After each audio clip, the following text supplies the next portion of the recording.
We have learned in order to constitute a crime, two elements are necessary. That is the physical element, actus reus, and the mental element, that is mens rea. Today, in this video, we are going to learn mens rea in detail.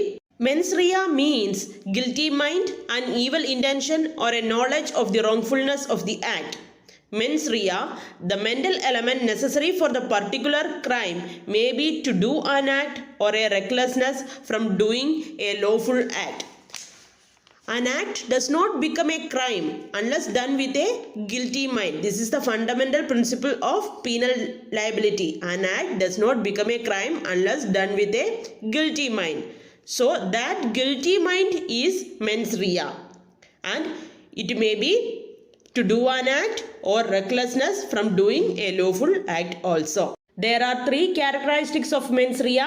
Number one, mens rea include both intention to do a positive act and recklessness by abstaining from doing an act. Mens rea എന്ന് പറയുന്നത് ഏതെങ്കിലും ഒരു wrongful ആയിട്ടുള്ള act ചെയ്യുവാനുള്ള ഒരു intention ആയിരിക്കാം, അല്ലെങ്കിൽ lawful ആയിട്ടുള്ള ഒരു ആക്ട് ചെയ്യാതിരിക്കുവാനുള്ള ഇൻറ്റൻഷനോ ആകാം. Intention is different from knowledge.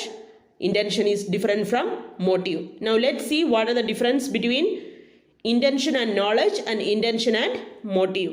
First of all, difference between intention and knowledge. Intention is the desire to do an act, whereas knowledge is the personal information of the person doing the act. Intention is punishable. Knowledge is not always punishable. For example, a doctor undertaking a difficult operation may have the knowledge of the death of the patient, but he has no intention to cause his death. Here the doctor is not punishable. ഒരു doctor ഒരു serious ആയിട്ടുള്ള operation perform ചെയ്യുന്ന ഒരു ഡോക്ടർക്ക് ആ പേഷ്യൻറ്റിൻ്റെ ഡെത്തിനെ കുറിച്ചുള്ള knowledge ഉണ്ടാകാം, പക്ഷേ he has no intention to cause his death. So the doctor is not punishable. Difference between intention and motive. Intention is the immediate result of an act, whereas motive is the ulterior result of an act. Intention has no emotion, but motive has emotions like love, hatred, fear, etc. For example, A commits theft of some biscuits to satisfy his hunger. Here the motive is for a good purpose of satisfying his hunger, but his immediate act of theft being with bad intention is punishable.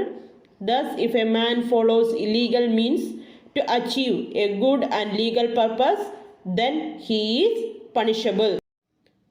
In short, what is mens rea? Mens rea is the guilty mind, an evil intention, or a knowledge of the wrongfulness of the act.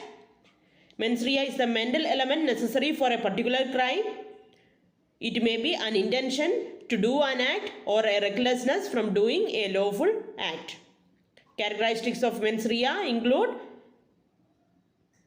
the intention to do a positive act and recklessness by abstaining from doing an act. Intention is different from knowledge and intention is different from motive. Now, application of mens rea in IPC. The doctrine of mens rea is applicable to all acts which are declared offences in the IPC. However, there are certain exceptions to the rule. Doctrine of mens rea is applicable to all acts which are declared offences in the IPC. IPC le penal liability ke presence of mens rea prove ചെയ്യേണ്ടത് വളരെ അത്യാവശ്യമാണ്. പക്ഷേ certain exceptional ആയിട്ടുള്ള കേസസും ഉണ്ട്. Exceptions to the doctrine of mens rea we'll see in our next class.